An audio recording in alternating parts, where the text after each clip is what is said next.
13:9 చూడండి. ప్రత్యేకత కొరకు టెస్ట్ పెట్టాడు ముందే, ఎందుకంటే బ్రదర్ ప్రత్యేకతలోనే పోతాడని తెలుసు. ముందే పెట్టాడు, నువ్వు నా నుంచి ప్రత్యేకించబడతావా అంటే.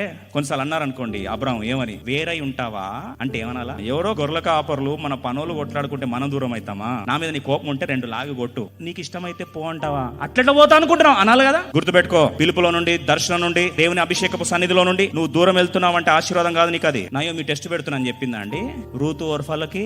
రూతు ఏమని తెలుసా? నీ జనమే నా జనము, నీ దేవుడే నా దేవుడు, మరణం తప్ప ఏది కూడా నన్ను దూరం చేయడానికి వీలు లేదనింది. అన్యురాలు ఏమైంది? ధన్యురాలైంది. చరిత్ర ఏమైంది? మారిపోయింది. That's the life of separation. Ruth ఎందుకని తెలుసా మాట? రూతు మోయాబీరాలు. మోయాబీలు శాపగ్రస్తులు. ఎందుకు వచ్చారు తెలుసా? ఎక్కడి నుంచి వచ్చారు?